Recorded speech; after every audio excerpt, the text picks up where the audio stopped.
નમસ્કાર વિદ્યાર્થી મિત્રો, GPSSB staff nurse paper solution part 2 આજે આપણે તમારી સામે પ્રસ્તુત કરી રહ્યા છીએ. પાર્ટ 1 માં તમારો ખૂબ જ સારો એવો પ્રતિસાદ અને સહકાર મળી રહ્યો એ બદલ આપ સૌનો આભાર. આજનો આપણે લેક્ચર સ્ટાર્ટ કરીએ. Person who habitually express anxiety through physical symptoms is using કયા ડિફેન્સ મિકેનિઝમનો ઉપયોગ કરે છે? A projection, B regression, C conversion, D hypochondriasis. આ પ્રશ્ન પ્રથમ વિડીયોમાં આપણે લાસ્ટ પ્રશ્ન જોઈ ગયા છીએ. જે કોઈ પણ વ્યક્તિ પાર્ટ 1 જોવાનું ચૂકી ગયા હોય તો નીચે ડિસ્ક્રિપ્શનમાં એની લિંક આપેલ છે. જવાબ જોઈએ આપણે. આનો જવાબ આવશે એ કન્વર્ઝન. જે કોઈ પણ વ્યક્તિ હેબિચ્યુઅલી રીતે એન્ઝાઇટીનું ફિઝિકલ સિમ્પટમ્સમાં રૂપાંતર કરતા હોય તો તેને કન્વર્ઝન ડિફેન્સ મિકેનિઝમ કહે છે. આગળ જોઈએ આપણે ડિફેન્સ મિકેનિઝમ. ડિફેન્સ મિકેનિઝમ એટલે શું? વ્યક્તિ એન્ઝાઇટી સ્ટ્રેસ ઘટાડવા માટે થઈ જે કંઈ પણ ટેકનિકનો ઉપયોગ કરે છે જેને ડિફેન્સ મિકેનિઝમ કહે છે. એમાં સૌ પ્રથમ જોઈએ આપણે. પ્રથમ છે પ્રોજેક્શન. પોતાની નબળાઈનું આરોપણ બીજા પર કરવું. દોષનો ટોપલો બીજા પર ઢોળવો તેને પ્રોજેક્શન કહે છે. પ્રોજેક્શનને આપણે એક શબ્દમાં યાદ રાખવું હોય તો આપણે એવી રીતે યાદ રાખી શકીએ, આરોપણ. કોઈ પણ વ્યક્તિ પર આરોપણ કરવામાં આવે તો એને પ્રોજેક્શન કહેવામાં આવે છે. કે તમારા લીધે થઈને હું આ નથી કરી શકતો તો એ કયો ડિફેન્સ મિકેનિઝમ આપશે? પ્રોજેક્શન આપશે. બીજું છે વિડ્રોન. શબ્દ દર્શાવે છે વ્યક્તિ સોશિયલી વિડ્રો થઈ જાય છે. પેશન્ટ એકલો રહે છે, કોઈ સાથે વાતો કરતો નથી અને કોઈ પ્રસંગમાં કોઈને હળતો મળતો નથી. ત્રીજું ડિફેન્સ મિકેનિઝમ છે રિપ્રેશન. વ્યક્તિ પોતાની જાણ વગર અણગમતી લાગણીઓ અને ખરાબ અનુભવોને બહાર આવતી અટકાવે છે. રિપ્રેશનમાં આપણે ખાસ એ વસ્તુ યાદ રાખવાની છે કે વ્યક્તિ કેવી રીતે અનકોન્શિયસલી, ખાસ આ શબ્દ ઉપર આપણે ભાર મૂકવાનો છે. વ્યક્તિ અનકોન્શિયસલી જે કંઈ પણ અણગમતી ફિલિંગ્સ છે એને બહાર આવતી અટકાવે છે, જેને આપણે શું કહીએ છીએ? રિપ્રેશન કહે છે. એના પછીનું ડિફેન્સ મિકેનિઝમ જોઈએ ઇન્ટેલેક્ચ્યુઅલાઇઝેશન. આ ડિફેન્સ મિકેનિઝમમાં વ્યક્તિ ઇન્ટેલેક્ચ્યુઅલ પ્રોસેસનો ઉપયોગ કરી રિઝનિંગ, લોજિકલનો ઉપયોગ કરીને સ્ટ્રેસફુલ બનાવ સાથે સંકળાયેલ સાચી ફિલિંગ્સ દર્શાવતો નથી. કોઈ પણ એવો એક્સિડન્ટ કે એના બનાવની વાત કરતા સમયે વ્યક્તિ પોતાની ફિલિંગ્સ દર્શાવતી નથી તો એને ઇન્ટેલેક્ચ્યુઅલાઇઝેશન કહે છે. એના પછી ડિસ્પ્લેસમેન્ટ. ડિસ્પ્લેસમેન્ટ ડિફેન્સ મિકેનિઝમમાં વ્યક્તિ ઓછી ડેન્જર વ્યક્તિ સામે પોતાની ઇમોશનલ ફિલિંગ ઠાલવે છે. ડિફેન્સ મિકેનિઝમ કે જેમાં વ્યક્તિ પોતાની ઇમોશનલ ફિલિંગ એવી વ્યક્તિ કે વસ્તુ પર ટ્રાન્સફર કરે છે કે જે ઓછી ડેન્જરસ હોય છે. જેમ કે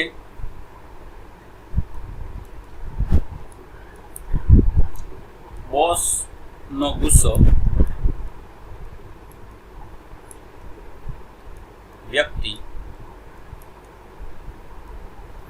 પોતાના ઘરે આવીને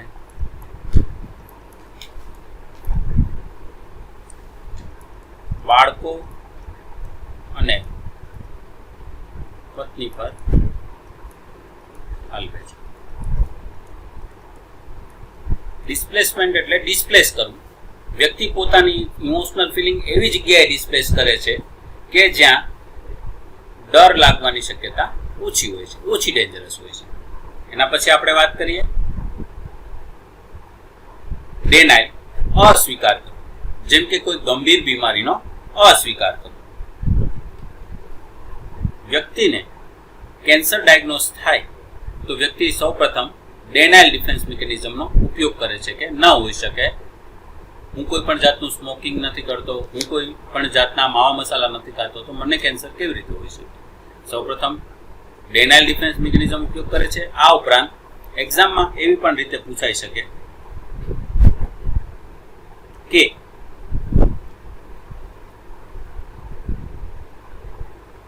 doctor cluster shopping સિન્ડ્રોમમાં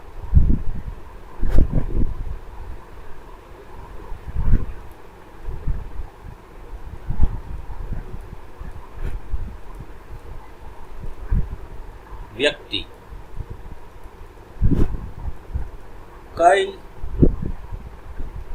defence mechanism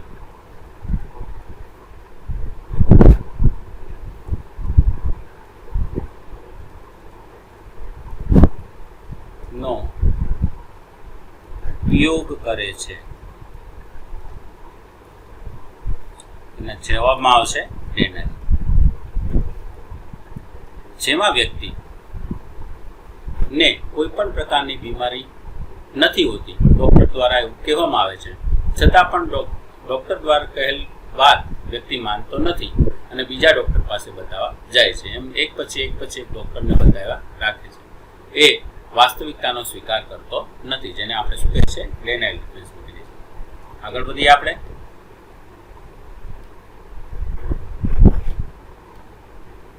regression, પીછેહટ કરવી. વ્યક્તિ પોતાના અર્લીયર સ્ટેજ એટલે બાળપણ જેવું વર્તન કરે છે, જેમ કે સ્ટ્રેસ એન્ઝાયટીમાં થંબ સકિંગ કરવું, જેને આપણે રિગ્રેશન ડિફેન્સ મિકેનિઝમ કહીએ છીએ.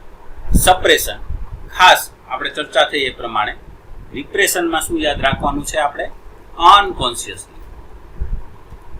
રિપ્રેશનમાં શું આવશે? અનકોન્શિયસલી. તમને એવું પણ પૂછાઈ શકે કે આલ્કોહોલિઝમ વાળી વ્યક્તિ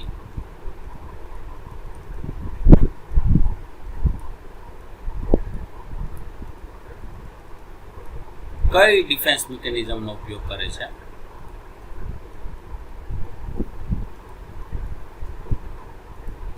એમાં આવશે રિપ્રેશન. એ અણગમતા બનાવ કે અણગમતા વિચારોને બહાર આવવા દેતું નથી. હવે આપણે જોઈએ સપ્રેશન. પેલું રિગ્રેશન, પછી સપ્રેશન અને રિપ્રેશન. સપ્રેશનમાં વ્યક્તિ કોન્શિયસલી ડિસ્ટ્રેટિંગ મેમરીઝ છે, થોટ છે, ફૂલિંગ છે, એને ભૂલવાનો પ્રયત્ન કરે છે. સપ્રેશનમાં કોન્શિયસલી આવશે અને રિપ્રેશનમાં અનકોન્શિયસલી આવશે. એના પછી આપણે આગળ જોઈએ રિએક્શન ફોર્મેશન. વ્યક્તિ સાચી ફિલિંગ્સ દર્શાવતો નથી, પરંતુ એક્સેપ્ટેબલ ફિલિંગ દર્શાવે છે. ડિફેન્સ મિકેનિઝમમાં વ્યક્તિ પોતાની અનએક્સેપ્ટેબલ રિયલ ફિલિંગ છુપાવે છે અને એક્સેપ્ટેબલ ઓપોઝાઇટ ફિલિંગ દર્શાવે છે. જેમ કે કોઈ વ્યક્તિ પ્રત્યે આપણને ગુસ્સો આવતો હોવા છતાં પણ આપણે તેની સામે સન્માનની ભાવના વ્યક્ત કરીએ છીએ, જેને રિએક્શન ફોર્મેશન કહેવાય છે. એના પછી આપણે વાત કરીએ આઇસોલેશન. ઇમોશન સાથે જોડાયેલી મેમરી અથવા તો થોટથી દૂર થવું તે કયો ડિફેન્સ મિકેનિઝમ દર્શાવે છે? Isolation defence mechanism. Isolation defence મિકેનિઝમમાં વ્યક્તિ એવી મેમરી અથવા તો થોટથી દૂર રહે છે કે જેમાં ઇમોશન સંકળાયેલી હોય છે. રેશનલાઇઝેશન, રેશનલ એક્સક્યુઝીસ આપવા, કોઈ પણ કારણ દર્શાવવું, જેમાં ફેમસ ઉદાહરણ છે સાવર ગ્રેપ્સ મિકેનિઝમ. અગાઉની પરીક્ષામાં પૂછાયેલું પણ છે કે સાવર ગ્રેપ્સ મિકેનિઝમ નીચેનામાંથી કયું ડિફેન્સ મિકેનિઝમ દર્શાવે છે? તો રેશનલાઇઝેશન. જેમ કે શિયાળ દ્રાક્ષ સુધી પહોંચી ન શકવાના કારણે ત્યાર પછી તે દ્રાક્ષ ખાટી છે એવું દર્શાવે છે, એવું રેશનલ એક્સક્યુઝ આપે છે. તો કોઈ પણ વાક્યમાં જો કોઈ એવા રેશનલ એક્સક્યુઝ બતાવતા હોય તો અને પૂછવામાં આવે કે નીચેનામાંથી કયું ડિફેન્સ મિકેનિઝમનો યુઝ થાય છે, તો એમાં આવશે રેશનલાઇઝેશન. ત્યારબાદ આપણે વાત કરીએ કન્વર્ઝન, જે જીપીએસએસબી એક્ઝામમાં પૂછાયેલું છે. વ્યક્તિ એન્ઝાઇટીને ફિઝિકલ સિમ્પટમ્સમાં દર્શાવે છે, એને કન્વર્ઝન કહેવાય છે. પછી વાત કરીએ સબ્લિમેશન. વ્યક્તિ પોતાની સમાજ દ્વારા અસ્વીકૃત બાબતો કે ટેવોને રીડાયરેક્ટ કરી સમાજ દ્વારા સ્વીકૃત સ્વરૂપમાં ફેરવે છે. એટલે કોઈ એવી અસ્વીકૃત બાબત કે ટેવ હોય તો વ્યક્તિ એને સારી એવી દિશામાં સ્વીકૃત સ્વરૂપમાં ફેરવવાનો પ્રયત્ન કરે છે, જેને સબ્લિમેશન કહેવાય છે. પછી આપણે આગળ વાત કરીએ કમ્પન્સેશન. જ્યારે કોઈ વ્યક્તિમાં કંઈક વીકનેસ હોય ત્યારે તે એક કે બીજી રીતે તેને પૂરો કરવાનો પ્રયત્ન કરે છે. જેમ કે આપણે ઉદાહરણ જોઈએ તો જે વ્યક્તિ સ્ટડીમાં વીક હશે એ શું કરશે તો કે સ્પોર્ટ્સમાં ચેમ્પિયન બનવાનો પ્રયત્ન કરશે. એને આપણે શું કહેશું? કમ્પન્સેશન કહેશું. સબસ્ટિટ્યુટ તરીકે યુઝ કરશે. વ્યક્તિ પોતાનો ઓરિજિનલ ગોલ મેળવવામાં નિષ્ફળ જશે ત્યારે બીજો નવો અને ઇઝી ગોલ સિલેક્ટ કરે છે. જેમ કે મેડિકલ લાઇનમાં એડમિશન ન મળવાના કારણે વ્યક્તિ હતાશ થવાના બદલે પેરામેડિકલ કોર્સમાં એડમિશન લઈ ઇઝી ગોલ સિલેક્ટ કરી લે છે, જેને આપણે શું કહીએ છીએ? સબસ્ટિટ્યુશન કહીએ છીએ. ત્યાર પછી આપણે જોઈએ ફેન્ટસી ડે ડ્રીમિંગ, કાલ્પનિક દુનિયામાં રાજવું. અનડુઈંગ, વ્યક્તિ ડર લાગે તેવા એટલે કે થ્રેટનિંગ, નુકસાન કરે તેવા ડિસ્ટ્રક્ટિવ, અનહેલ્ધી અયોગ્ય હોય તેવા થોટ અને એક્શનને અન્ડુ કરવાનો પ્રયત્ન કરે છે. જેમ કે બાળકને માર્યા પછી ચોકલેટ આપે છે. આ ઉપરાંત તમને એક્ઝામમાં એવું પણ પૂછાઈ શકે કે ઓસીડીમાં વ્યક્તિ કયા પ્રકારના ડિફેન્સ મિકેનિઝમનો ઉપયોગ કરે છે?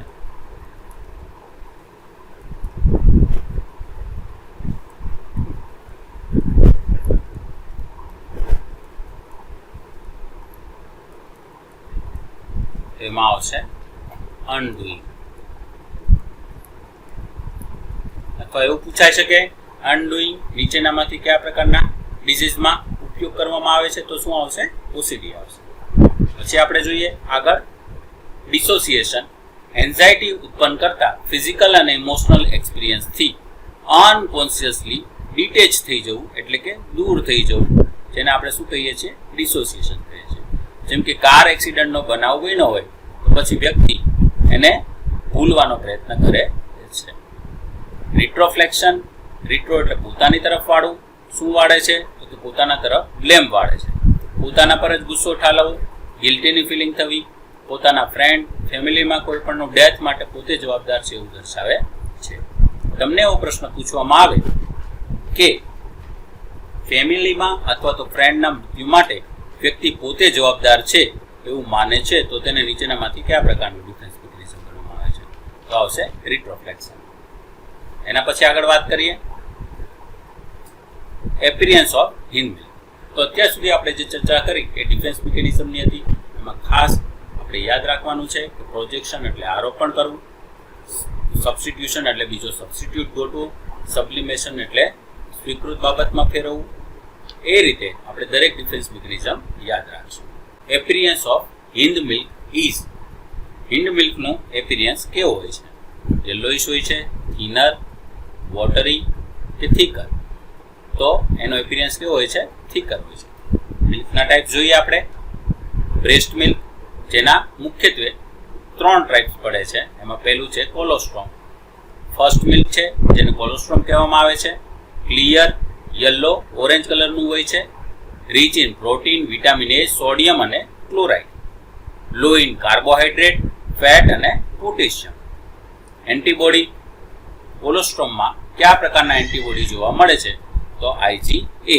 આ ઉપરાંત જો તમને પેર આપી હોય તો IgA, IgG અને IgM પણ જોવા મળે છે. ટ્રાન્ઝિશનલ મિલ્ક, કોલોસ્ટ્રોમ અને મેચ્યોર મિલ્ક વચ્ચેનો સમયગાળો સ્ટાર્ટ 4 days આફ્ટર ડિલિવરી, ડિલિવરીના 4 દિવસ પછી. It last about 2 weeks. Fat, sugar અને કેલરીઝ વધે છે. એના પછી મેચ્યોર મિલ્ક 3 to 4 weeks ઉત્પન્ન થાય છે. આ પ્રશ્ન પૂછાયેલો છે કે મેચ્યોર મિલ્ક છે ક્યારે ઉત્પન્ન થાય છે? તો 3 to 4 weeks એટલે 2 week પછી ઉત્પન્ન થાય છે. આગળ જોઈએ આપણે ફોર મિલ્ક. એના 2 પ્રકાર પડે છે, ફોર મિલ્ક અને hind milk. Fore milk occurs at the beginning of feeding. ફીડિંગને શરૂઆતમાં જોવા મળે છે મેચ્યોર મિલ્કમાં. Low in fat and consistency, clear અથવા તો બ્લુ હોય છે. બીજું છે હિન્ડ મિલ્ક, થીક હોય છે, ઇન્ક્રીઝ ફેટ, ફેટ વધારે હોય છે, થીક અને વ્હાઇટ કલરનું હોય છે અને ફીડિંગના એન્ડ સમયે જોવા મળે છે.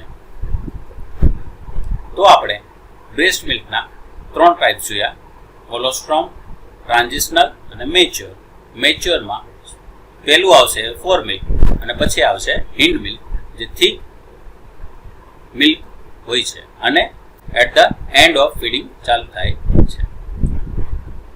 Lochia serosa is from 1 to 4 days, 5 to 9 days, 10 to 15 days or greater than 15 days. તો આનો સાચો આન્સર છે 5 to 9 days. આને આપણે કેવી રીતે યાદ રાખી શકીએ? તો આપણે ત્રણ વસ્તુ યાદ રાખવાની છે.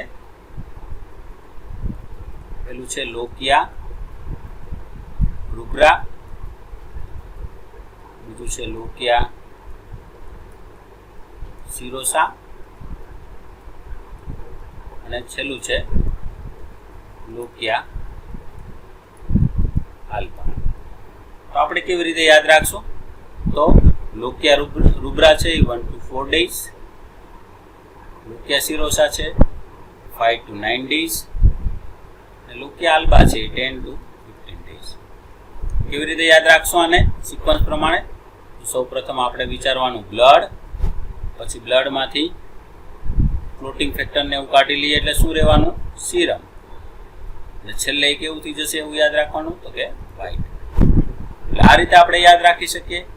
રૂબ્રા એટલે બ્લડ રેડ કલરનું, બરાબર, સિરોસા 5 to 9 days અને આલ્બા એટલે વ્હાઇટ 10 to 15 days. આ રીતે તમે યાદ રાખી શકો. આ ઉપરાંત એક ટેકનિક પ્રમાણે પણ તમે યાદ રાખી શકો. RSA 1 to 4, 5 to 9 અને 10 to 15. RSA આ રીતે પણ આપણે યાદ રાખી શકીએ. સિક્વન્સમાં નંબર યાદ રાખી લેવાના 1 to 4, 5 to 9, 10 to 15. એની પછીનો પ્રશ્ન જોઈએ આપણે. રાઇસસ સાર્ડોનિકસ ઇઝ સીન ઇન. રાઇસસ સાર્ડોનિકસ શેમાં જોવા મળે છે? મિઝલ્સમાં, પોલિયોમાઇલાઇટિસ, સ્મોલ પોક્સ, ટીટેનસ. સાચો જવાબ છે ટીટેનસ. ટીટેનસમાં રાઇસસ સાર્ડોનિકસ જોવા મળે છે. હવે આપણે વાત કરીએ મિઝલ્સમાં. મિઝલ્સમાં શું જોવા મળશે? Oblique spot.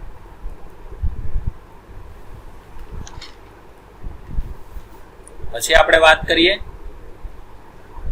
પોલિયોમાઇલાઇટિસ, જેમાં ડિસેન્ડિંગ પેરાલિસિસ.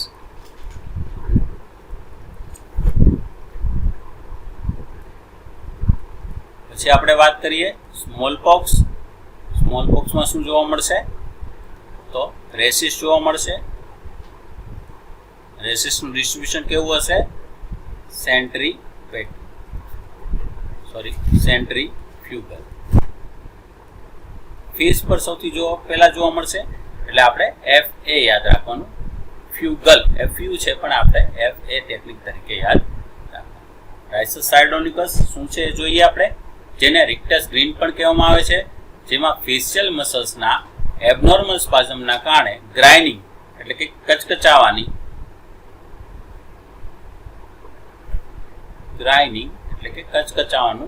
રીત જેવું ઉત્પન્ન થાય છે. એટલે કે તમને દાંત છે એકદમ ભીડેલા, કચકચાયેલા જોવા મળશે, જેને રાઇસસ સાર્ડોનિકસ કહે છે.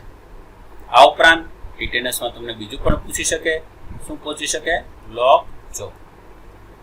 લોક જો છે એ આપણે ટીટેનસમાં જોવા મળશે. પછી આગળ વધીએ, પ્રિવેન્શનની વાત કરીએ.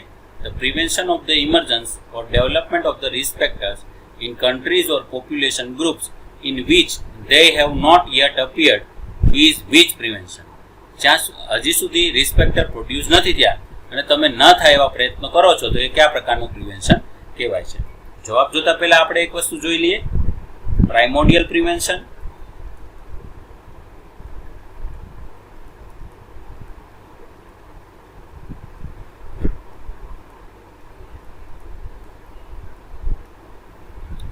તો પ્રાઇમોડિયલ પ્રિવેન્શન એટલે શું થશે?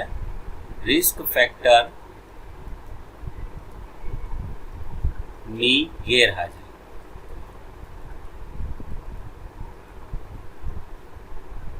જેમાં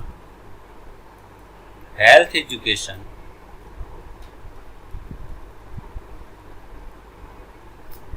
માસ એજ્યુકેશન,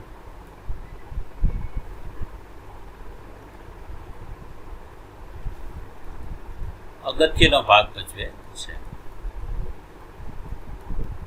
જેમ કે બાળકો સ્મોકિંગ નથી કરતા, તમે એને સ્મોકિંગ કરવાથી ક્યાં ક્યાં ડિઝીઝ થાય છે, એના શું શું ગેરફાયદા છે એ સમજાવશો, એટલે એ પ્રાઇમોડિયલ પ્રિવેન્શન થશે.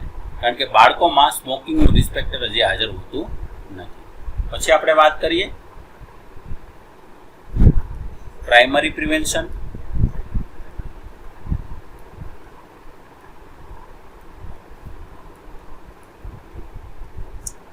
ડિઝીઝ થતા પહેલા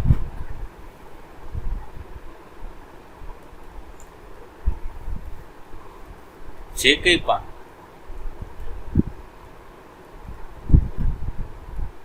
મેજર્સ લઈએ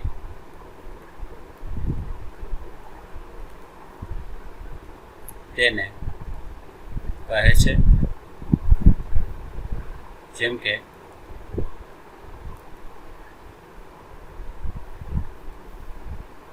કેમોપ્રોફાઇલેક્સિસ,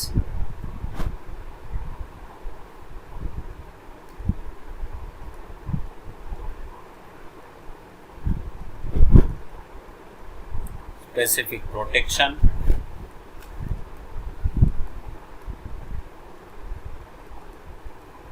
એટલે કે ઇમ્યુનાઇઝેશન.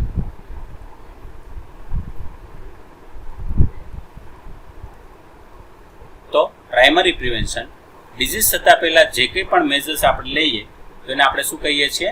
Primary prevention. જેમ કે કીમોપ્રોફાઇલેક્સિસ, કોઈ વ્યક્તિ ચેપી વ્યક્તિના સંપર્કમાં આવ્યું છે, હજી તેમને ચેપ નથી લાગ્યો, તો એની પહેલા આપણે એમને કીમોપ્રોફાઇલેક્સિસ તરીકે ચેપ ના લાગે એટલા માટે થઈને જે દવાઓ આપીએ છીએ તો એને પ્રાઇમરી પ્રિવેન્શન કહેવાય. ઇમ્યુનાઇઝેશન છે એ સ્પેસિફિક પ્રોટેક્શનની અંદર આવશે, એ પણ શેમાં આવશે? પ્રાઇમરી પ્રિવેન્શનમાં આવશે. પ્રાઇમોડિયલ, પ્રાઇમરી, પછી આવશે સેકન્ડરી પ્રિવેન્શન. તો એમાં ખાસ સેકન્ડરી પ્રિવેન્શન કોને કહેશું? તો કે early diagnosis and treatment. Early diagnosis and treatment. કોઈ પણ પ્રકારની ટ્રીટમેન્ટ ચાલુ હોય ડિઝીઝ આઈડેન્ટિફાઈ થયા પછી, તો એ સેકન્ડરી પ્રિવેન્શનમાં આવશે. આ ઉપરાંત કોઈ પણ પ્રકારની એક્ઝામિનેશન, કોલોનોસ્કોપીથી માંડી અને કોઈ પણ પ્રકારની એક્ઝામિનેશન છે એ પણ સેકન્ડરી પ્રિવેન્શનમાં આવશે. પ્રાઇમોડિયલ પ્રિવેન્શન, પ્રાઇમરી પ્રિવેન્શન અને સેકન્ડરી પ્રિવેન્શન. હેલ્ધી વ્યક્તિનું તમે કોઈ પણ સ્ક્રીનિંગ કરો છો તો એ પણ શેમાં આવશે? સેકન્ડરી પ્રિવેન્શનમાં આવશે. પછી આપણે આગળ વાત કરીએ ટર્શરી પ્રિવેન્શન. ટર્શરી પ્રિવેન્શનમાં આપણે શું કરીએ છીએ? તો કે ડિસએબિલિટી લિમિટેશન,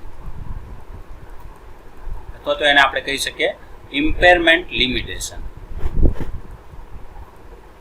ડિસેબિલિટીને આપણે આગળ વધતી અટકાવીએ છીએ, ઇમ્પેરમેન્ટને આપણે આગળ વધતા અટકાવીએ છીએ, અને આપણે શું કહીએ છીએ? Tertiary prevention. પાથ્યુ પ્રાઇમોડિયલ પ્રિવેન્શન, રિસ્ક ફેક્ટરની ગેરહાજરી. પ્રાઇમરી પ્રિવેન્શન ડિઝીઝ થતા પહેલા. સેકન્ડરી પ્રિવેન્શન કોઈ પણ એક્ઝામિનેશન, અર્લી ડાયગ્નોસિસ અને treatment. Tertiary prevention disability limitation ને બધું આવશે. પછી આપણે આગળ વાત કરીએ, આ પ્રશ્નનો જવાબ જોઈએ હવે. તો હવે આમાં એવું કહે છે કે ભાઈ રિસ્ક ફેક્ટર હજી સુધી હાજર નથી, એનો મિનિંગ રિસ્ક ફેક્ટરની ગેરહાજરી છે. એટલે રિસ્ક ફેક્ટરની ગેરહાજરી હોય અને આપણે જે કંઈ પણ પગલાં લઈએ એને આપણે શું કહેશું? પ્રાઇમોડિયલ પ્રિવેન્શન કહેશું. Which of the following finding suggest metabolic alkalosis? આ પ્રશ્નનો જવાબ જોતા પહેલા આપણે થોડુંક શીખી લઈએ. સૌપ્રથમ જ્યારે પણ તમને એસિડોસિસ આલ્કલોસિસના પ્રશ્ન આવે તો શું જોવું એ હું તમને સમજાવી દઉં. સૌથી પહેલા આપણે જોવાનું પીએચ, પછી આપણે જોવાની PCO2, પછી આપણે જોવાનું HCO3. સૌપ્રથમ આપણે પીએચ જોશું, એટલે આપણને પહેલા બ્લડની નોર્મલ પીએચ ખબર હોવી જોઈએ, 7.35 થી 7.45. પીએચ ઉપરથી નક્કી થશે કે એસિડોસિસ છે કે આલ્કલોસિસ. જો પીએચ 7.35 કરતા ઓછી હશે તો એને આપણે કહેશું એસિડોસિસ, અને જો પીએચ 7.45 કરતા વધારે હશે તો એને આપણે કહેશું આલ્કલોસિસ. બરાબર, બે વસ્તુ આપણે પીએચ ઉપરથી નક્કી કરશું, એક તો એસિડોસિસ છે કે આલ્કલોસિસ છે. પછી આપણે જોશું PCO2. PCO2 ની નોર્મલ વેલ્યુ આપણે યાદ રાખવાની જરૂર નથી, એ તમને આમાંથી તમે લઈ શકો 35 થી 45. બ્લડની pH યાદ રાખશો એટલે એના ઉપરથી તમને PCO2 ની યાદ રહી જશે 35 થી 45. તો PCO2 શું દર્શાવે છે? તો રેસ્પિરેટરી દર્શાવે છે. રેસ્પિરેટરી એસિડોસિસ પણ હોઈ શકે અને રેસ્પિરેટરી આલ્કલોસિસ પણ હોઈ શકે. તો જો PCO2 35 કરતા ઓછું હશે તો એને શું કહેશું? આપણે આલ્કલોસિસ કહેશું. અને જો PCO2 35 કરતા વધારે હશે તો એને આપણે કહેશું એસિડોસિસ. PCO2 ઉપરથી નક્કી થશે કે રેસ્પિરેટરી છે કે રેસ્પિરેટરી એસિડોસિસ છે કે આલ્કલોસિસ. પછી આપણે જોઈએ HCO3. તો HCO3 શું દર્શાવશે? મેટાબોલિક. મેટાબોલિક એસિડોસિસ છે કે પછી મેટાબોલિક આલ્કલોસિસ છે. એની નોર્મલ વેલ્યુ આપણે પાકી કરી લેવાની. એની નોર્મલ વેલ્યુ છે આપણે 23 થી 28 સુધી. તો જો 23 થી ઓછું હશે તો એને મેટાબોલિક એસિડોસિસ કહેશું અને જો 28 થી વધારે હશે તો એને મેટાબોલિક આલ્કલોસિસ કહેશું. સૌ પ્રથમ આપણે pH ઉપરથી નક્કી કરશું કે એસિડોસિસ છે કે આલ્કલોસિસ. તમને આઈડિયા આવી જશે કે ભાઈ જવાબમાં જો 35 કરતા 7.35 કરતા pH ઓછી હશે એટલે આપણું એક નક્કી થઈ ગયું કે એસિડોસિસ છે. હવે આપણે નક્કી કરવાનું કે ભાઈ રેસ્પિરેટરી છે કે મેટાબોલિક. સેમ આપણને જે પ્રશ્ન પૂછ્યો છે એનો પ્રશ્ન પૂછ્યો છે આલ્કલોસિસનો પ્રશ્ન પૂછ્યો છે. એટલે આપણે શું જોવાનું છે? pH કેટલાથી વધારે હોવી જોઈએ? 7.45 થી pH વધારે હોય તો એને આલ્કલોસિસ આપણે કહેશું. પછી આપણે ગોતવાનું છે કે ભાઈ મેટાબોલિક છે કે નહીં. તો મેટાબોલિક છે એમ કેમ ખબર પડશે? તો કે HCO3 ની વેલ્યુ પરથી. અને મેટાબોલિક આલ્કલોસિસ કેમ ખબર પડશે? તો કે 28 કરતા HCO3 ની વેલ્યુ વધારે હશે તો આપણને ખબર પડશે. એટલે pH ઉપરથી નક્કી કરવાનું એસિડોસિસ કે આલ્કલોસિસ અને પછી આગળ વધવાનું PCO2 ને HCO3 જોઈએ. હવે આપણે જોઈએ મેટાબોલિક આલ્કલોસિસ ને પૂછ્યું છે તો આપણે જોઈએ સૌપ્રથમ pH 7.26 છે એટલે આ ના આવે. કેમ? તો કે એસિડોસિસ દર્શાવે છે. 7.35 કરતા ઓછી છે. એની પછી તમે જો 7.30 આ પણ કેવું છે? આ પણ નો આવે. કેમ? તો કે આ શું છે? એસિડોસિસ દર્શાવે છે. આપણને શેનું પૂછ્યું છે? આલ્કલોસિસ નું પૂછ્યું છે. એટલે pH માંથી આપણે બે ઓપ્શન તો નીકળી જ ગયા. ભાઈ આ તો નો જ આવે. કેમ? એસિડોસિસ. પછી આ ના દર્શાવે. કેમ? તો કે આ તો નોર્મલ છે 7.35 થી 7.35. હવે એક જવાબ હોય તો કયો આવશે? બી. હવે કઈ રીતે આવે આપણે જોઈએ. તો pH જુઓ તમે 7.50 છે 7.45 થી વધારે એટલે કેવું થઈ ગયું? આલ્કલોસિસ. હવે PCO2 જુઓ 38 જે કેવું છે? નોર્મલ છે. 35 થી 45 ની વચ્ચે છે એટલે નોર્મલ છે. પછી જુઓ HCO3 કેટલી છે? 30 છે જે 28 થી ક્યાં છે? વધારે છે એટલે કયું થઈ ગયું? મેટાબોલિક. જો HCO3 ઓછું હોય તો એ એસિડોસિસ થઈ જાય પણ અહીંયા HCO3 કેવું છે? વધારે છે એટલે કેવું થઈ જશે? મેટાબોલિક છે અને વધારે છે એટલે મેટાબોલિક આલ્કલોસિસ. એટલે આપણો જવાબ આવશે બી. ખાસ જેમને ના સમજાણું ફરીવાર pH કેટલી છે? 7.50. આ શું દર્શાવે છે? આલ્કલોસિસ. તો આપણો જવાબ છે. PCO2 કેટલું છે? નોર્મલ છે એટલે રેસ્પિરેટરીને કાંઈ લેવા દેવા નથી. અને આપણને પૂછ્યું છે મેટાબોલિકનું. મેટાબોલિક આલ્કલોસિસ કેવી રીતે ખબર પડશે? તો કે HCO3 વધારે હોવું જોઈએ. 28 થી વધારે છે એટલે કેવું છે? આલ્કલોસિસ છે. એટલે આપણો જવાબ આવશે 7.50, 38 અને 30. હવે આપણે આગળ વધીએ. અલ્ગોફોબિયા મીન્સ તો fear of pain. Fear of closed spaces એને આપણે શું કહેશું? Claustrophobia. Fear of pain, algophobia. Fear of open spaces એને કહેશું આપણે અગોરાફોબિયા. ફિયર ઓફ હાઇટ એને આપણે કહેશું એક્રોફોબિયા. આપણો સાચો જવાબ શું આવશે? Fear of pain.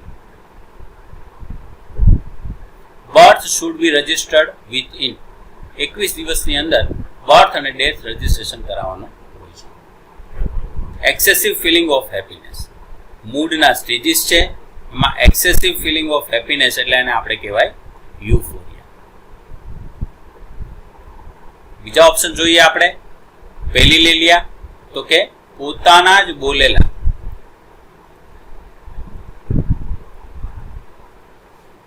શબ્દોનું રિપીટેશન કરવું. પોતાના જ બોલેલા શબ્દો સ્વર એનું રિપીટેશન કરવું એને પહેલી લેલિયા કહેવાય. બીજાના બોલેલા શબ્દોનું પુનરાવર્તન કરવું એને ઇકોલેલિયા કહેવાય. એકેથેસિયા વ્યક્તિ કોઈ પણ એક જગ્યાએ શાંતિથી બેસી ના શકે એને આપણે શું કહેશું? એકેથેસિયા. એનહેડોનિયા આનંદદાયક પ્રવૃત્તિમાં પણ આનંદ ના લઈ શકે. આનંદદાયક પ્રવૃત્તિમાં પણ આનંદ ન લઈ શકે. જે ડિપ્રેશન અને સ્કિઝોફ્રેનિયાનું નેગેટિવ સિમ્પટમ્સ છે. અમ્બેલિકલ કોર્ડ એટેડ to the margin of placenta. પ્લાસેન્ટાની માર્જિનમાં અમ્બેલિકલ કોર્ડ એટેચ થવી એને બેટલ ડોર પ્લાસેન્ટા કહે છે. સર્કમવેલેન્ટ પ્લાસેન્ટામાં કેવી રીતે યાદ રાખશું? તો કે રિંગ બનતી હોય છેડાના ભાગમાં. પ્લાસેન્ટા સ્પુરિયામાં શું જોવા મળશે? એબ્સન્ટ જોવા મળશે. કોમ્યુનિકેટિંગ બ્લડ વેસલ્સ.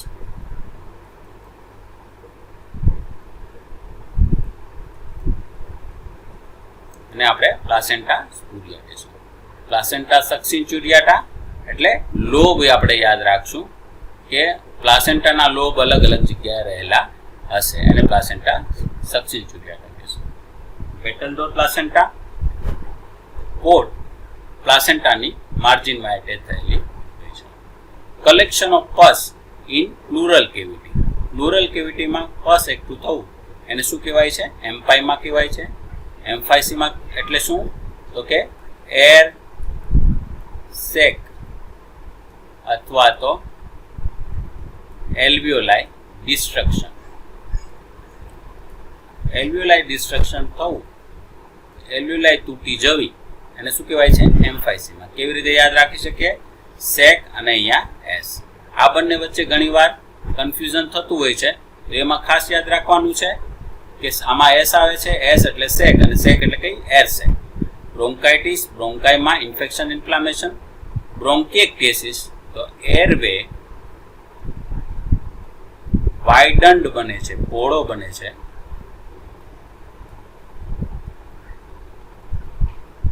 અને તેમાં મ્યુકસ વધે છે. પછી જે સાચો જવાબ છે એ શું છે? એમ્પાઈમાં. પસ કલેક્શન ઇન પ્લુરલ કેવિટી એટલે શું થશે? Empyema. Acetone in urine is tested by. યુરિનમાં એસિટોનની હાજરી કઈ રીતે ટેસ્ટ કરવામાં આવે છે? રોથેરા ટેસ્ટ. બેન્ડિક ટેસ્ટ કેવી રીતે યાદ રાખશું? તો યાદ રાખશું બેન એડિક છે શેના? સુગરના. યુરિનમાં સુગરની હાજરી જોવા માટે Benedict test. Smith test, iodine, Hay's test જેનું બીજું નામ છે સલ્ફર ટેસ્ટ, જે બાઇલ સોલ્ટ ની હાજરી જોવા માટે કરવામાં આવે છે. કેવી રીતે યાદ રાખી શકીએ આને? હેઇસ ટેસ્ટને તો ફરફર કરે છે. કોણ ફરફર કરે છે? બાઇલ. ક્યાં? આપણા શરીરમાં ફરફર કરે છે, બાઇલ ફરફર કરે છે. એ બહુ ફરફર કરે છે. કોણ? બાઇલ. એવી રીતે આપણે યાદ રાખી શકીએ. All of the following are misconception એટલે ખોટી ધારણા છે. શેના વિશે? About mental illness. એક્સેપ્ટ ખાસ વાંચવાની છે. નીચેનામાંથી દરેક ખોટી ધારણા છે, એક ખોટી ધારણા નથી. કઈ ખોટી ધારણા નથી? તો પેલું છે mental ill patients are dangerous. આ પણ કેવી છે? ખોટી ધારણા છે. પછી છે mental illness is caused by supernatural power. બ્રેઇનમાં કેમિકલ ડિસ્ટર્બન્સ થવાના કારણે થાય છે એટલે આ પણ ખોટી ધારણા છે. Marriage can cure mental illness. આ પણ ખોટી ધારણા છે. તો કઈ ખોટી ધારણા નથી? કયું મિસકન્સેપ્શન નથી, તો મેન્ટલ ઇલનેસ ઇઝ ક્યુરેબલ. આ સાચી વાત છે, આ મિસકન્સેપ્શન નથી. મેન્ટલ ઇલનેસ છે એની સારવાર થઈ શકે છે, સારા થઈ શકે છે. એટલે all of the following are misconception about mental illness. Mental illness પ્રત્યે નીચેનામાંથી દરેક મિસકન્સેપ્શન છે, સિવાય કે કયા નથી, તો કે answer B, mental illness is curable. RHOT immunoglobulin is prescribed for a client before she is discharged after a spontaneous abortion. The nurse instructs the client that this drug is used to prevent which of the following. RHOD NTD injection છે એ શું prevent કરે છે? તો NTD injection છે એ RH positive antibody બનવા દેતા નથી, જેથી કરીને બીજી પ્રેગ્નન્સી રહે ત્યારે બાળક જો RH પોઝિટિવ હોય તો એને નુકસાન થતું નથી. એટલે RH પોઝિટિવ સામે એન્ટીબોડી બનવા દેતા નથી NTD ઇન્જેક્શન. ક્લોઝમાં will appear on body part of. ક્લોઝમાં ક્યાં જોવા મળશે? ફેસ પર જોવા મળે. 7th cranial nerve એનો ડિસઓર્ડર છે કયો છે? તો 7th cranial nerve એટલે કઈ નર્વ થશે? ફેશિયલ નર્વ થશે. અને ફેશિયલ નર્વમાં જે ડિસઓર્ડર જોવા મળે, ઇન્ફેક્શન, ઇન્ફ્લામેશન એવું થશે તો શું જોવા મળશે? બેલ્સ પાલ્સી જોવા મળશે. આન્સર છે બી, બેલ્સ પાલ્સી. માઇસ્થેનિયા ગ્રેવિસ છે તો કે ન્યુરોમસ્ક્યુલર ડિસઓર્ડર છે, જેમાં એસિટાઇલકોલાઇનનું એનું લેવલ ઓછું થવાના કારણે થઈ ન્યુરોમસ્ક્યુલર હાર્મોની જળવાતી નથી. ટ્રાઇજેમિનલ ન્યુરોલજીયા છે, ટ્રાઇજેમિનલ નર્વમાં ઇન્ફેક્શન, ઇન્ફ્લામેશન થાય અને એના કારણેથી પેન ને એવું જોવા મળે, એને ટ્રાઇજેમિનલ ન્યુરોલજીયા કહે છે. Which committee is known as the health survey and planning committee? તો આને આપણે કેવી રીતે યાદ રાખી શકીએ?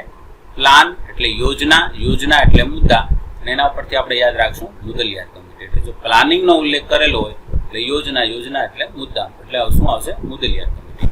પણ જો તમને એવું પૂછવામાં આવે health survey and development committee, core committee છે એને આપણે શું કહેશું?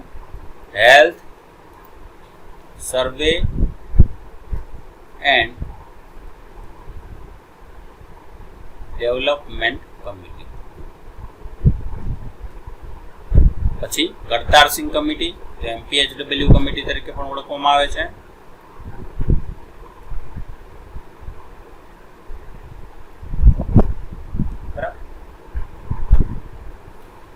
CSF ક્યાંથી પ્રોડ્યુસ થાય છે, સિક્રિટ થાય છે? તો કોરોઇડ પ્લેક્સસ. લેટરલ વેન્ટ્રિકલમાં આવેલ, બ્રેઇનના લેટરલ વેન્ટ્રિકલમાં આવેલ કોરોઇડ પ્લેક્સસમાંથી CSF સિક્રિટ થાય છે. બાકી બધું છે એ CSF ના વહન માટે જરૂરી છે, બાકીના છે. લોંગેસ્ટ મસલ્સ કયા છે? તો સાર્ટોરિયસ છે એ લોંગેસ્ટ મસલ છે. તમને એવું પૂછે કે શોર્ટેસ્ટ મસલ કયા છે નાનામાં નાના, તો સ્ટેપેડિયસ. જેમ નાનામાં નાનું હાડકું છે, બોન છે એ સ્ટેપસ છે, એમ નાનામાં નાના મસલ્સ કયા છે? સ્ટેપેડિયસ.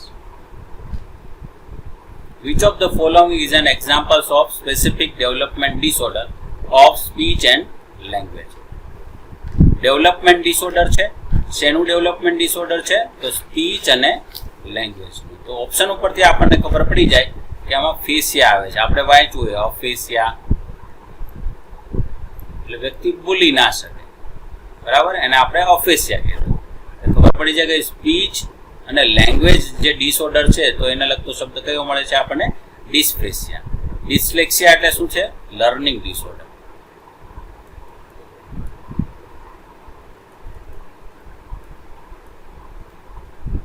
ઓટિઝમ છે તો કોમ્યુનિકેશન ડિસઓર્ડર, જેમાં બાળક પોતાની દુનિયામાં જ રાચે છે, તમે તેને સ્ટિમ્યુલેટ કરવાનો પ્રયત્ન કરો તો પણ એ ધ્યાન આપતું નથી.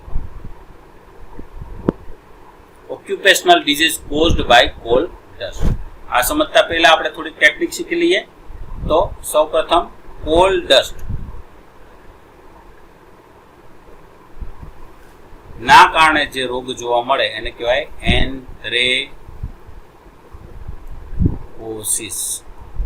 કેવી રીતે યાદ રાખશું? તો આમાં CO અને આ પણ શું છે? CO. પછી છે સુગર કેન.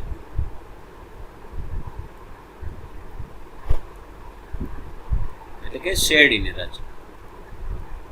તો સુગર લેવા માટે આપણે શેની જરૂર પડે? સુગર લેવા જઈએ, ખાંડ લેવા જઈએ ત્યારે બેગની, એટલે એના ઉપરથી યાદ રાખશું બેગોસિસ. કયો રોગ જોવા મળશે? બેગોસિસ. સુગર ઉપરથી આપણે શું યાદ રાખશું? બેગ. અને બેગ ઉપરથી બેગોસિસ. પછી આપણે જોઈએ કોટન. કોટન ડસ્ટના કારણેથી કયો રોગ જોવા મળે? તો કોટનમાં ડબલ ટી છે, ઓપ્શનમાં ડબલ વાળો આવે, ST આવે ને, એટલે S પછી T, એટલે શું થશે? જો ડબલ ટી જોવા મળે અને ઓપ્શનમાં ડબલ S વાળો જોવા મળે, PQRST, ડબલ S અને ડબલ T, એટલે એને શું કહેશું? બાયસિનોસિસ. કોલ, સુગર, કોટન, આયન ડસ્ટના કારણેથી જે જોવા મળે અને આપણે શું કહેશું? તો આપણે જોશું કે ભાઈ હોસ્પિટલમાં બેડ ને બધી મેટલની બનેલી, એટલે મેટલ એની સાઇડ રેલ છે એ મેટલની બનેલી હોય, એટલે આમાં આપણે ટેકનિક તરીકે યાદ રાખશું કે મેટલમાં શું? તો કે આયન વાપર્યું છે. શું બનેલી છે? સાઇડ રેલ, એટલે શું આવશે? સાઇડરોસિસ. આ રીતે તમે પદ્ધતિથી યાદ રાખી શકો. સિલિકોનના કારણેથી સિલિકોસિસ જોવા મળે. જો occupational disease caused by coal, CO એટલે શું આવશે? એન્થ્રેકોસિસ. એસ્બેસ્ટોસના કારણે એસ્બેસ્ટોસિસ, સિલિકોનના કારણે સિલિકોસિસ, અને બેગ એટલે ખાંડ એટલે સુગર. રિયલમાં એ શેરડીની ડસ્ટ છે, પણ આપણે યાદ રાખવા માટે ખાંડ કર્યું છે સુગર લેવા જઈએ ત્યારે શું જોશે? બેગ જોશે. પણ આ પ્રશ્નનો સાચો જવાબ શું થશે? કોલ ડસ્ટના કારણેથી શું જોવા મળશે? તો એન્થ્રેકોસિસ જોવા મળશે. પછી છે ફિઝિકલ એસેસમેન્ટ એબ્ડોમિનનું કરતા હોય ત્યારે કઈ ફિઝિકલ એક્ઝામિનેશન ટેકનિકનો ઉપયોગ કરવો જોઈએ, તો એને આપણે સમજી લઈએ.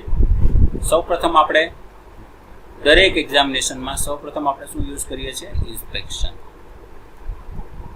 હવે એબ્ડોમિનલ એક્ઝામિનેશન કરવી છે, તમારે એબ્ડોમિનલ એક્ઝામિનેશન સમયે ઇન્ટેસ્ટાઇનના સાઉન્ડને સાંભળવું હોય તો જો તમે નોર્મલ જનરલ જે પદ્ધતિ છે, ઇન્સ્પેક્શન, પાલ્પેશન, પરકશન, એસ્કલ્ટેશન, એ આપણે યુઝ કરવા જઈએ તો એમાં ચાલે નહીં. એટલે ઇન્સ્પેક્શન કર્યા પછી આપણે શું કરવું પડે? અવાજ સાંભળી લેવો પડે, અસ્કલ્ટેશન કરી દેવું એબ્ડોમિન. પછી હવે તમે સમજો કે સૌથી નાનું છે એ પહેલા આવશે, તો ટેપિંગ આંગળીઓ દ્વારા કરીએ એટલે એ નાનું કહેવાય, એટલે પરકશન પહેલા આવશે, અને હથેળીનો ઉપયોગ કરીએ છીએ એટલે એમાં આવશે પાલ્પેશન. ટેકનિક કઈ રહેશે એબ્ડોમિનલ એક્ઝામિનેશનની? ઇન્સ્પેક્શન, પછી અવાજ સાંભળી લેવાનો, ઇન્સ્પેક્શન, અસ્કલ્ટેશન, પરકશન, અને સૌથી મોટું છે એટલે પાલ્પેશન. જોઈ લઈએ આપણે કયું આવશે? ઇન્સ્પેક્શન, પછી અસ્કલ્ટેટ કરી દેવાનું, પછી પરકસ કરવાનું, અને પછી પાલ્પેટ કરવાનું. આન્સર બી આવશે. Autism mainly involve. ઓટિઝમમાં મુખ્યત્વે શું જોવા મળે? તો ઓટિઝમમાં મુખ્યત્વે પુઅર કોમ્યુનિકેશન જોવા મળે છે. લોકિયા સિરોસા આપણે આ ચર્ચા થઈ ગઈ અગાઉ. 5 થી 9 દિવસ, 1 થી 4 એટલે રુબ્રા, સિરોસા અને આલ્બા. RSA. Drug of choice for respiratory depression in a newborn whose mother received morphine during labor. Respiratory depression જોવા મળે છે ન્યૂબોર્ન બેબીમાં કે જેમની માતાને લેબર દરમિયાન મોર્ફિન ઇન્જેક્શન આપવામાં આવ્યું હોય તો એન્ટીડોટ તરીકે તમે શું આપશો? તો મોર્ફિન એટલે શું થઈ ગયું? ઓપિયોઇડ. અને ઓપિયોઇડનું એન્ટીડોટ શું થઈ જશે? નેલોક્સેન. એટલે આનો જવાબ શું આવશે? નેલોક્સેન.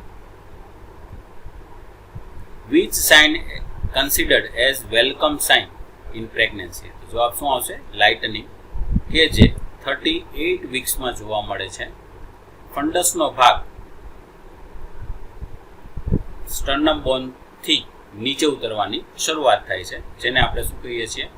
લાઇટનિંગ તરીકે ઓળખીએ છીએ. ઝિકોઇડ પ્રોસેસથી ધીમે ધીમે નીચે ઉતરવાની શરૂઆત થાય છે. ક્વિકનિંગ એટલે મુવમેન્ટ જે ફીલ થાય છે એને ક્વિકનિંગ કહેવાય. શો એટલે લેબર પેન દરમિયાન જે ડિસ્ચાર્જ જોવા મળે એને શો કહેવાય. અને ઓનસેટ ઓફ લેબર પેન એટલે લેબર પેનની શરૂઆત. લાઇટનિંગ છે એને વેલકમ બેબી સાઇન તરીકે ઓળખવામાં આવે છે.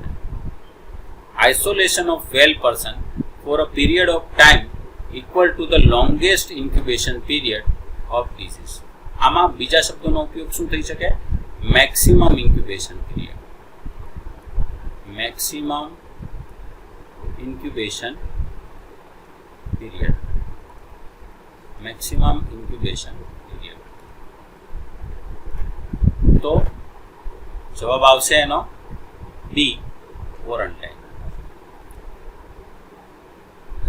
વેલ પર્સન છે પરંતુ કોઈ કોમ્યુનિકેબલ ડિઝીઝ વાળી વ્યક્તિના સંપર્કમાં આવ્યું છે તો એને ક્યાં સુધી અલગ રાખવો? તો કે મેક્સિમમ ઇન્ક્યુબેશન પીરિયડ સુધી, મહત્તમ ઇન્ક્યુબેશન પીરિયડ સુધી, અથવા તો તે ડિઝીઝના લોંગેસ્ટ ઇન્ક્યુબેશન પીરિયડ સુધી અલગ રાખવો. એને આપણે શું કહીએ છીએ? ક્વોરન્ટાઇન કહીએ છીએ.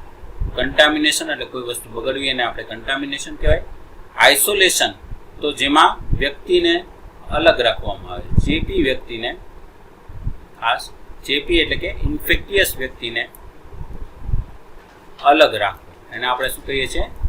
આઇસોલેશન કહીએ છીએ. આનો મુખ્ય ઉદ્દેશ શું હોય છે? તો કે બીજા લોકોને ચેપ ના આપે. બીજા લોકોને ચેપ ન આપે. જ્યારે રિવર્સ આઇસોલેશનમાં ચેપી વ્યક્તિને અલગ રાખવાનો છે, પરંતુ એનો મુખ્ય ઉદ્દેશ શું છે? તો કે ચેપી વ્યક્તિની ઇમ્યુનિટી જ્યારે ઓછી હોય, ત્યારે બીજા લોકો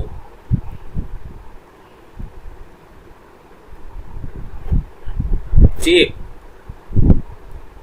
ઇન્ફેક્શન તેને ન લગાડે. એટલા માટે, એટલે બંનેનો પર્પઝ અલગ અલગ છે.